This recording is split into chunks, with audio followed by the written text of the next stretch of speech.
And sometimes I'm fine and sometimes I'm not. Sometimes I'm able to even hide it well where people, well, at least I don't think people are recognizing it. I would say everyone that was over there with us probably has some way, shape, or form, have some form of PTSD, if it's been diagnosed or not.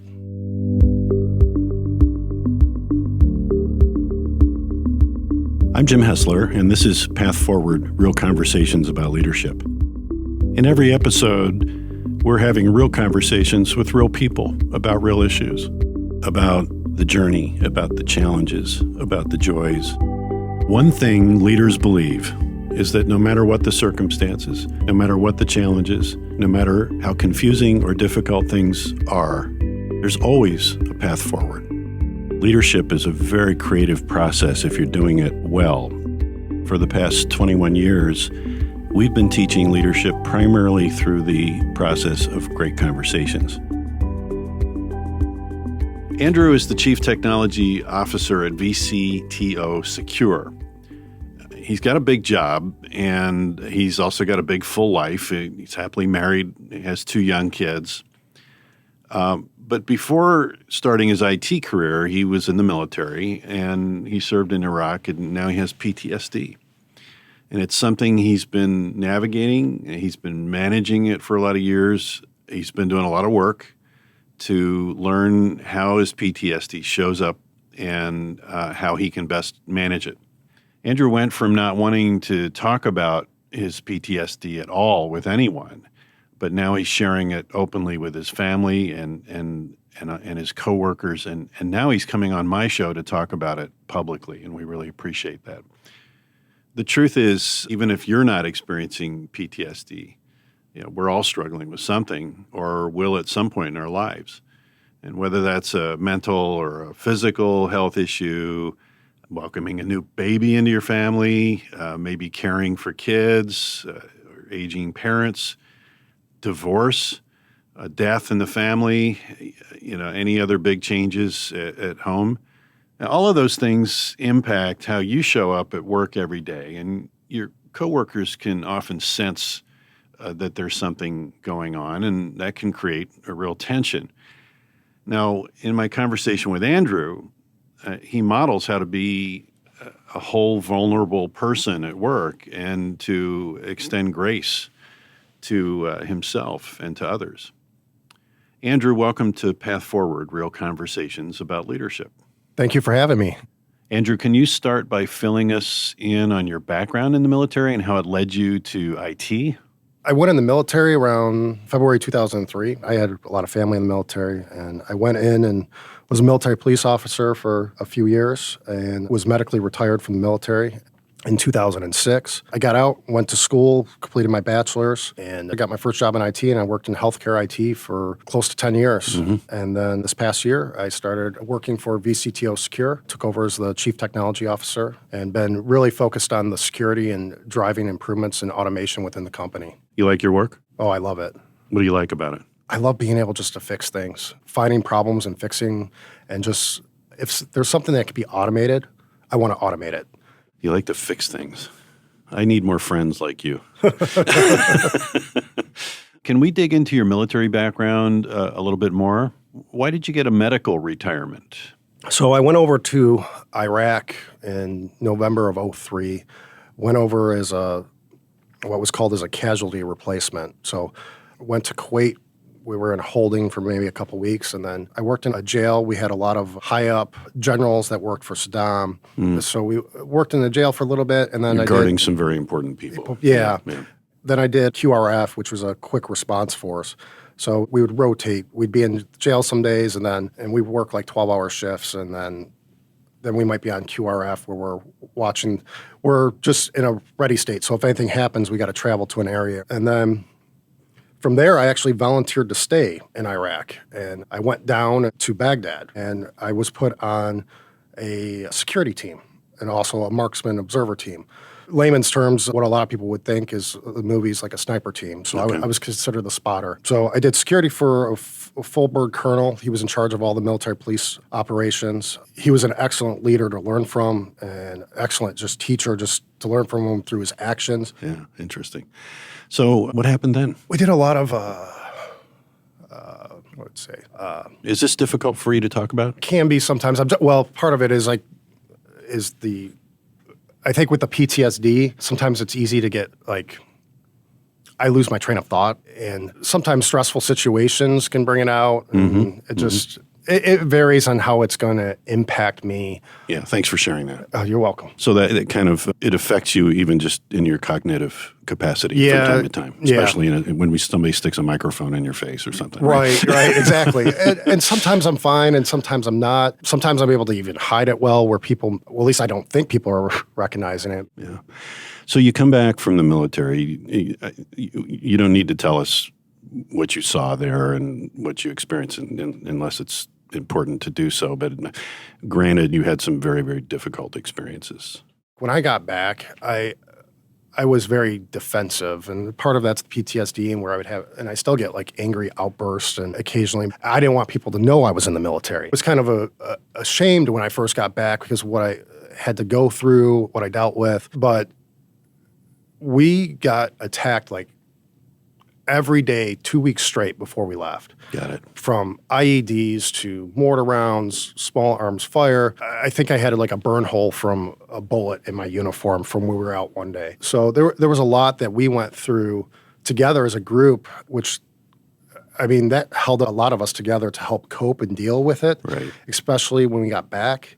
Are you aware of any other people from your unit that have been diagnosed with PTSD as well? I would say everyone that was over there with us probably has some way, shape, or form, have some form of PTSD, if it's been diagnosed or not.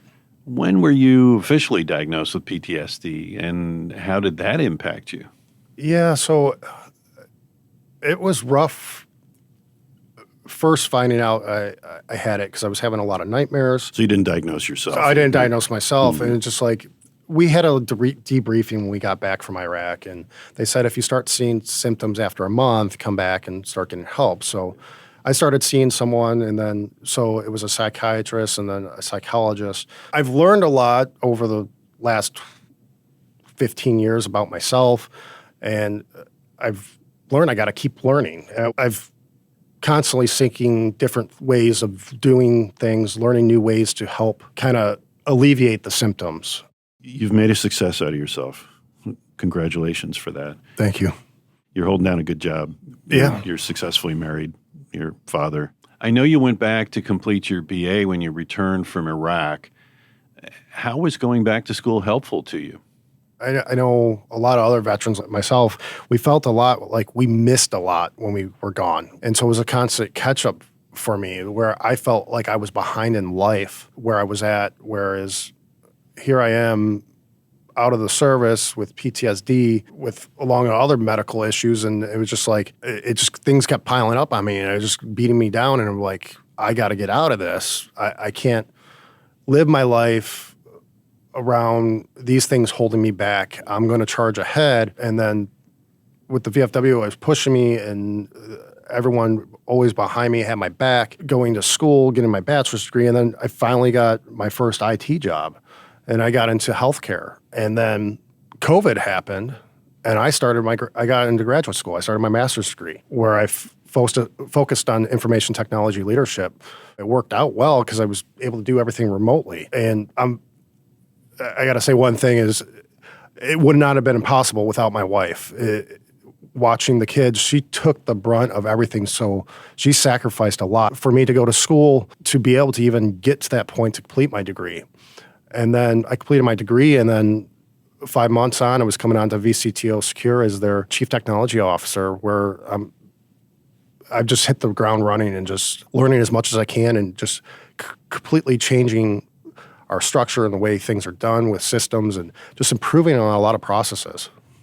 I'm honored to be on the board of directors of a business called Skills Incorporated. Skills is located down in Auburn near Seattle. And they're an aerospace company, and 50% of their workforce is disabled. And one of those disabilities is PTSD. What Skills believes in, and I'm on their board, and so I believe in it pretty fervently myself too, is that when we label somebody as damaged, when we label somebody as less than, we do damage not only to that individual, but we do damage to our society. right? Right. There's just so much collateral damage when somebody doesn't get to live a fuller life because of this some circle we've drawn around them and said, don't go outside this circle. So it's in all of our interests greatly to help the people that live on the fringes of our society to come in and be part of the center of it. It helps. It makes us all better. And it saves, I hate to say it, but it saves a lot of money too, right? It's economically, it makes much more sense to bring these people into a functioning role than it does to sequester them and say, let's just be super careful what we ask them for. It's how I felt when I got back, where I felt damaged and couldn't feel, where I couldn't even open up. All of us vets that have gone to war, we grew up real fast. And part of it is just, you see how quick people can lose life and how quick that can be taken away. And part of it is some of my friends that I've lost through either suicide or actually being in battle. So I kind of want to serve for them too, just try and help out as much as I can, because they're not here and they've left like great impressions on me. Yeah. I had a team lead that was killed over on his second tour over in Iraq. And I try and hold those people that have been in my life, those values and what I've learned from them, and I try and pass those on. So you come back and you try to get back into normal life. You're dealing with a situation like PTSD. How helpful is it for you to talk about it? How helpful is it to be transparent about it? In the workplace, we want to know each other. Good leaders know what makes people tick and understand their background and things like that.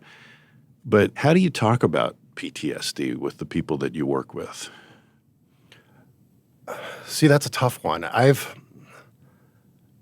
For the longest time, I would try to hide it, would try to minimize it, and I would say probably within the last 2 years, I started talking about it more. What was it that prevented you from wanting to talk about it? Maybe it's just an internal fear, in a sense that people are going to judge me or be afraid, or how are they going to take it, and how do I express it?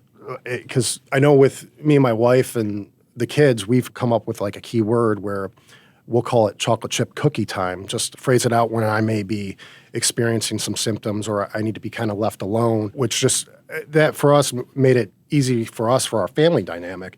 But I haven't come up with a way for how to do it with work, and maybe this is a way of doing it, but. I guess we could have chocolate chip cookie time at work too, couldn't we? Yeah, we could.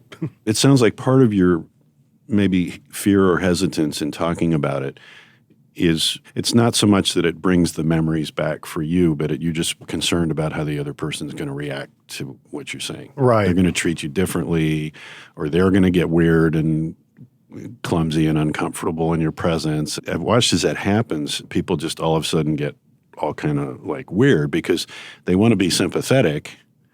They want to show concern for your situation, but they really don't know what to do, I think, with the information you've given them. Is that a fair? Yeah, that's a completely fair assessment. And so they like, do I need to be more careful around this? Do I need to treat him more gently? Should I be careful what I say, what I don't say around him? And again, it's not just PTSD we're talking about. We're talking about all kinds of situations where we meet people who, they're in abusive relationships, or they have a terminal illness, or they're formerly incarcerated people. I've worked with them before where, how do we talk about this, right? Right. How do we talk about this? And I guess I didn't want you to bring you on the show and have you give us a tutorial, but I am curious about kind of what works and what doesn't work. If I was your coworker, what would you want me to know about your PTSD? I guess the big thing with PTSD, at least for me, and I know everyone's symptoms are different, like I'll have trouble concentrating, or I can get focused and I'm zeroed in on something. I think a lot of us that struggle with PTSD, a lot of us like a adrenaline rush because we miss that adrenaline rush that we had during the war.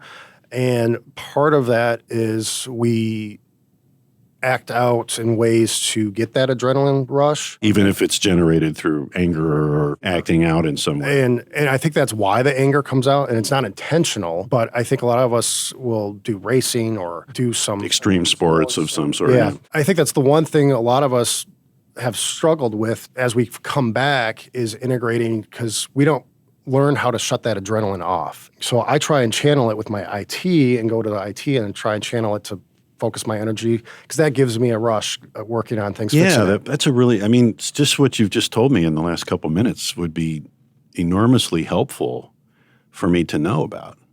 Right. I had an employee who was diabetic, and he didn't want to tell me he was diabetic. He thought if we knew that, we wouldn't hire him. So he never told us. And he damn near went into a diabetic coma at work one day, and we didn't know what was going on. We had no idea he even had diabetes. So when we hold that information back from our employers, maybe we reduce the risk that they'll judge us ahead of time. But how important is it? I mean, it's so important for us to know that stuff. Right. And then you just have to hope that your employer is, sympathetic to the situation. So I find it very interesting. The adrenaline part of this is something I don't think I'd heard before. So is there a tendency to kind of create some drama, or is there a temper issue sometimes with this, or are you going to blow things out of proportion sometimes? Yeah, sometimes I have, and I know I've done that, blown things out of proportion. I think sometimes the conflict creates that rush. I've been going through therapy since I got back from Iraq. Good. I'm glad to hear that you're doing that. Yeah, I think one of the big things was, even when I was in the military, it was kind of frowned upon to go admit that you need help and get help. Yeah. As you're warriors, you're not supposed to show any weakness. And part of it's fear because of what's going to happen. Am I not going to get promoted? Am I going to lose out on rank?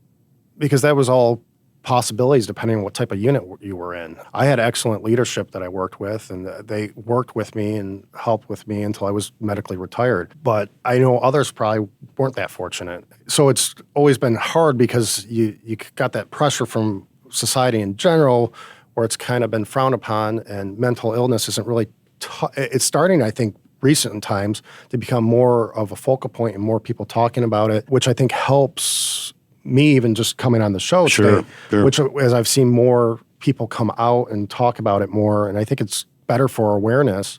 In the work that we do, Path Forward, we really strongly emphasize the relational aspect of leadership. It's just really knowing who you're working with.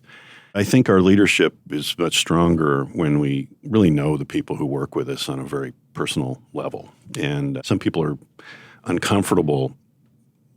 If they just come to work and do a good job, and if I leave them alone, that's fine. We don't have to have any relationship beyond that.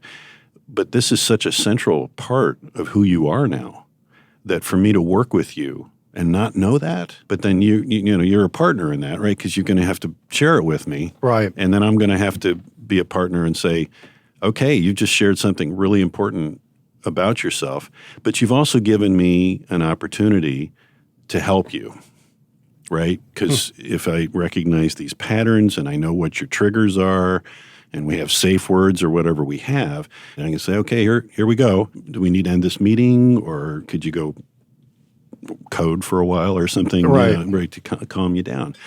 And we can talk about PTSD specifically, but there's a bigger issue here, because in a much less difficult way, we all have triggers, and we all have things that cause us to shut down, and we all have things that drive us crazy.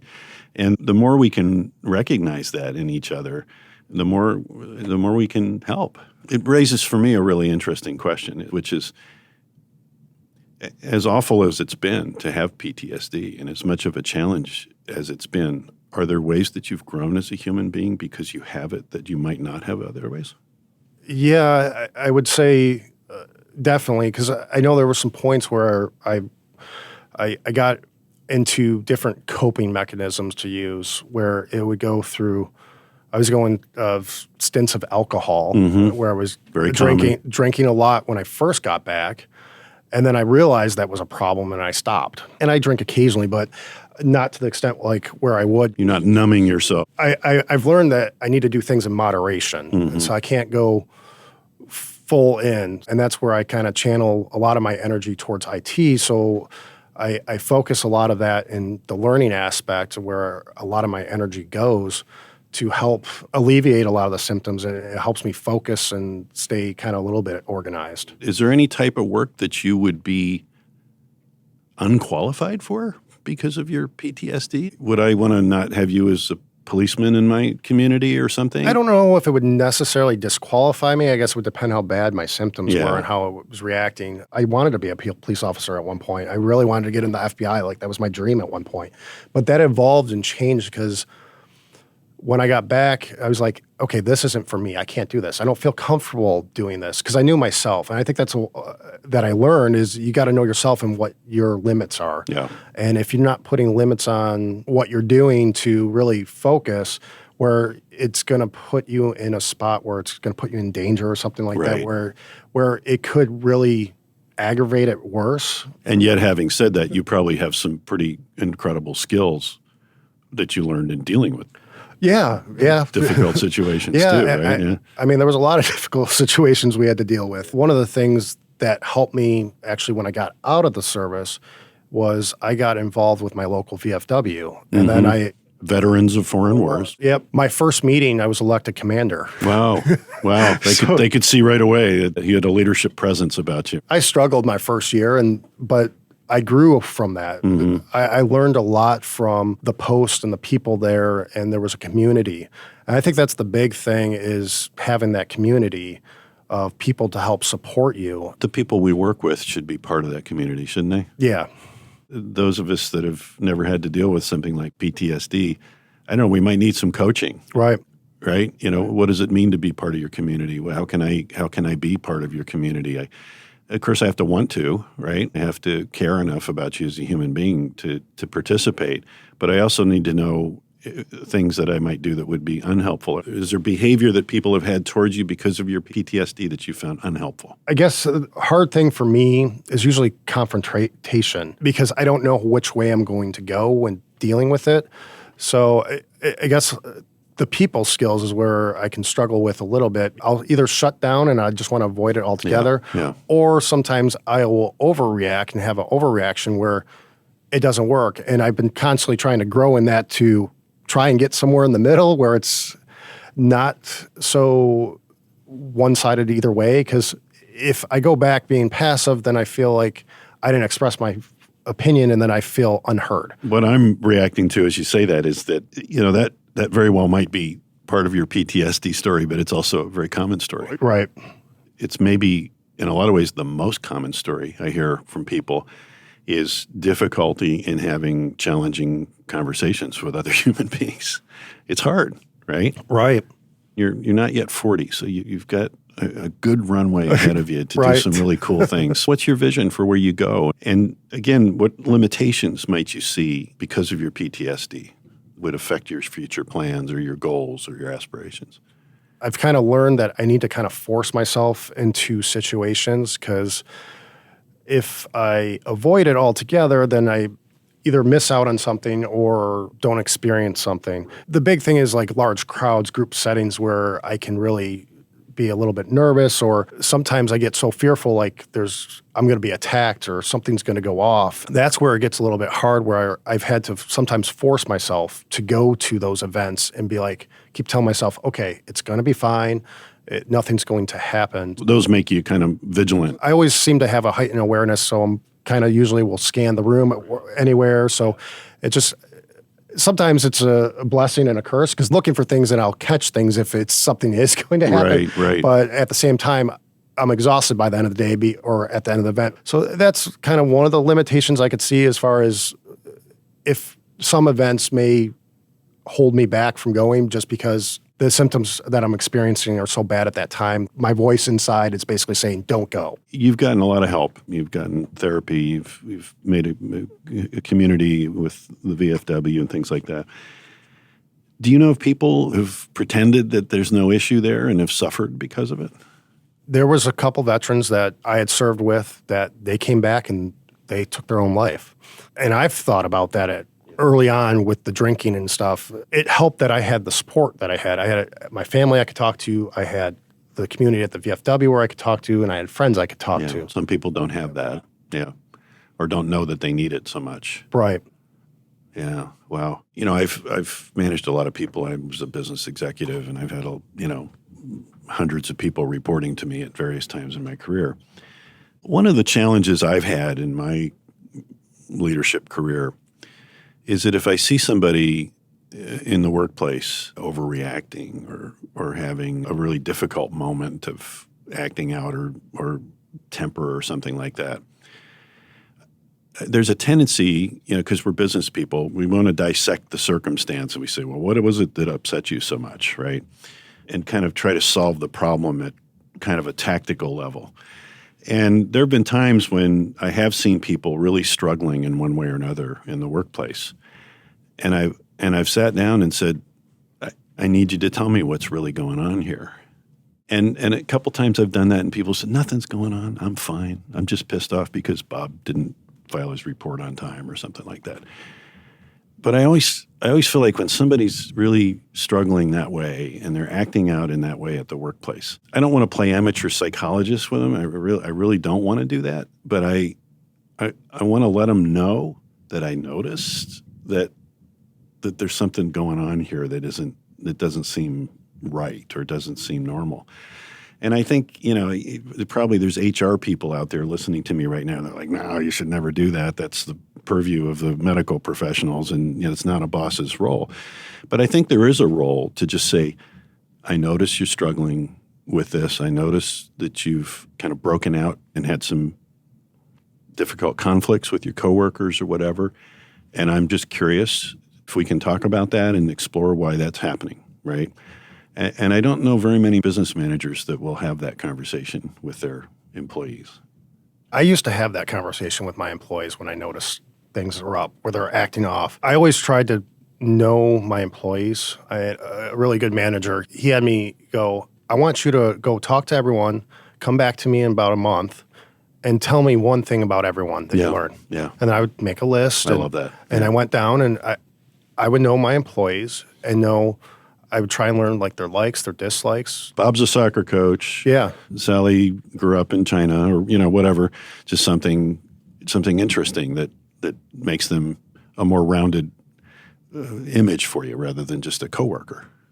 But by learning your employees, you can easily tell signs when something's off. If someone is having a rough day, I go, hey, go get off the phones for 5 minutes. Go take a breather. Go take a break. Because I used to work in a call center, so it's a pretty stressful environment when you've got healthcare providers calling and they're upset their computer's not working. And it would sometimes go in spurts when I was even an analyst. Some days you just get beat up on the phones. Yeah.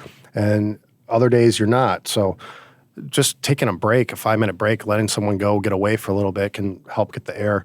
I always found it was easier not really asking what's going on. Let them get the breather first. Right. Then talking to them to see, hey, what's going on? Everything all right? Because that usually calms someone down. You go walk, you burn some energy. That was one thing I used to love doing, was just walking. If you say, well, that's not acceptable behavior in our department, don't ever do that again, that conversation just shuts down. That person just doesn't ever want to talk to you again. If you say, this is what I noticed, I care about you as a human being, let's talk about what happened and how we can maybe prevent it. I think that's just so effective when a leader does that. And you've had people that do that well with you, and sounds like you've tried to do it for others. Learning to be a leader it's constantly evolving. I'm almost 67 years old and I'm still learning it, trust me. So, You're constantly adding new skills to your tool belt, basically, to approach situations differently. And sometimes you could use the same tactic with one employee versus another, and it's not going to work. You got to kind of meet them on their level and communicate with them on their level. I would imagine one of the tragedies of PTSD is that if people are unable to deal with it in a reasonable way or a helpful way, they almost become unemployable. And that's doubly sad, because I think work would probably give a lot of people an opportunity to give their life purpose and focus and meaning. So I think that's probably one of the things that's probably been helpful for you, is you have a meaningful career. Absolutely. I mean, that's the one thing that's always drove me further to keep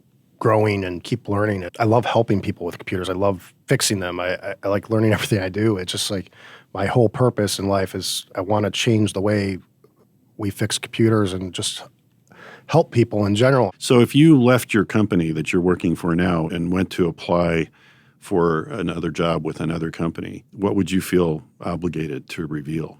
Would it help you understand what kind of a potential employer you're dealing with to see how they reacted to that? I guess there's two sides of the coin with that. Other people have told me, don't say that, don't mention it at all, and don't ever mention it. Or there's the other flip side that you be honest and just mention it, and you can kind of just lay down your poker hand and just see where the cards lie. So you have a boss, and you, at times in your career, you've also had employees who reported to you.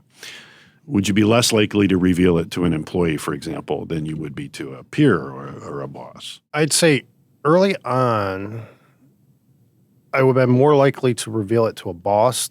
But as I have grown, it's more that I felt more comfortable exploring that and being a little bit more open, where I was more open with my colleagues about it. Right now with my team, I've been pretty open with them. And so if someone wants to ask me a question, sure, I'll answer. I've found that most employees really appreciate that sort of transparency from their boss. There's something about humbling yourself to the people that you work with that's really powerful and courageous and typically very well respected.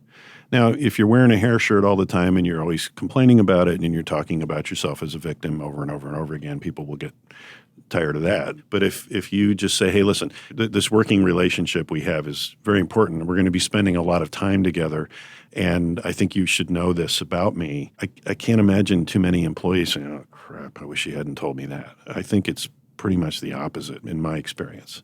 And I hope you've had positive experiences primarily when you share this.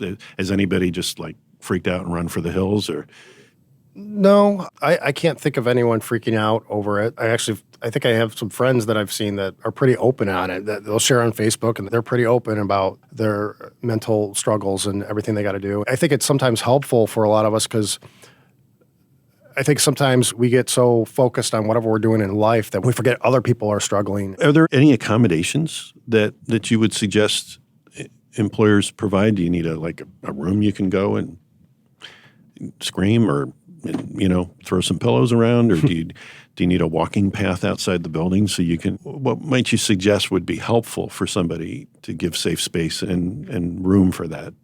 I like both those thoughts. The pillows might help on some days. No, I think the walking would be good, at least for me, a little place just to be able to walk, or a path, or a quiet place to think, or sometimes just a room to go to be in silence. I think that sometimes is good to help calm you down and breathe. And I know other veterans might have other tips or tricks that work better for them. But we can ask, that's a fair question to ask, isn't it? Right. If you have an employee and that this has come up in conversation, I think that a responsible leader would say, what do we need to do so that you can deal with these situations successfully, right? Right. But it's a question. And it's not only a question you ask for people with PTSD. Right. It's a question you ask for all your employees all the time, right? Right. What do you need? How can we create a structure and an environment around you here that brings out the best and helps you sand off the rough spots that you have that are going to come up from time to time? And how can I recognize, this is, kids who have behavioral problems, often it's a process of learning their triggers. There's certain things that people say or do, or smells or food or whatever, the sound of a passing truck. There's a million things that can set people off. So we ask about stuff like that. We just say, what do I need to know about you to be a good partner to you, to be a good friend, a good leader, a good coworker? And like I said, it's a question that is often not asked. And it's sad because then that employee will walk out the door, take their talents with them because nobody took the time to get to know them. I guess I want to say that the thing that probably people say to you all the time, which is thank you for your service. I'm never sure how well that's received and whether that comes across as just kind of superficial. But I know you went over and did some amazing work on my behalf. So I want to acknowledge that. Thank you. Thank you. No, I'd say early on when I first got back, it used to bother me. Yeah, I've heard that from others. Now I'm more appreciative for it, but earlier on when I first got back, because everything was so real to me, I had some good friends that encouraged me out of that stage, and then getting involved with the VFW, that helped because there's a motto among the posts, there's no one left behind type deal, where there's a lot of Vietnam vets who were spit on when they got home. And they've always made it a point to say thank you to the service for me. And so once I learned a little bit more about it and got involved with the VFW, it was like, oh. You got more comfortable. I got more comfortable with it. I'm a very kind of curious and interrogative person. I want to know people well. It's just kind of my impulse. But I always worry, am I pushing too far? Am I making the other person uncomfortable by making those sorts of inquiries? I will say that my track record is pretty good because I find that when you want to have a real conversation with somebody, there may be some initial resistance to that, but once you get into the conversation, it can be life-changing, really, for both parties. My dad fought in World War II, and I think that generation was famously unwilling to talk about their war experiences. And I wonder how many World War II veterans or Korean veterans just suffered terribly to the end of their days because they could never come back and talk about what they did. Right. Well, I just met you today, but I'm already very confident that you'll have quite a positive legacy with the way that you talk about your situation, with your openness, your courage. I'm honored that we had this conversation today. Thank you very much. Oh, thank you. Thank you for having me, Jim. What I'm taking away from the conversation with Andrew is it's a reminder that it's hard to know how much we should share with our coworkers about what's going on in our personal life. Ideally, we're in a situation where that sharing is respected, where there's a trusting space for that information to be shared. And it's also important that we get the accommodations that we might need. I would tend to argue that sharing more is better than sharing less. I think the people that work with you will very likely support you if they know more about you. They're probably struggling with issues of their own. If you're in a management position and you sense that one of your employees is struggling for some reason, if you see behaviors that seem awkward or off, you don't have to accuse them of anything, but you certainly can inquire. How are you doing? I noticed, in this meeting that you reacted in a certain way, or there's times when I feel you shut down. You want to give examples when you do that, but don't let somebody flail and suffer and underperform without saying something about it. Now, how much they want to share with you about what's actually going on has to be up to them, but you need to open that door whenever you can and let them know that you've noticed. We talk about that a lot in our leadership workshop, is just noticing people, paying attention to them, letting them know that you see them as a human being who's worthy of your curiosity. Now, if you don't work in a supportive environment, if you don't have a level of trust in the workplace, I think what you just need to do is build your support system outside of work as best you can. Now, this transparency about things like PTSD also applies to the interview process and the evaluation process when you're applying for a job. I think that you probably should share anything that would materially impact your performance on the job or to result in any accommodations being required for that. I think that as an employer, as a person who's hired and employed people, hundreds of people over the years, I would rather know that and have an opportunity to work with the person on that issue than to not know it and find out about it later. When you create relationships with the people at work, you always have to remember as a manager that this is one of the most important relationships they have and may be a transformative and critical relationship that affects the rest of their lives. So, why not be open? Why not extend trust? Why not get deep and personal? It's life. Work is life, and life is work.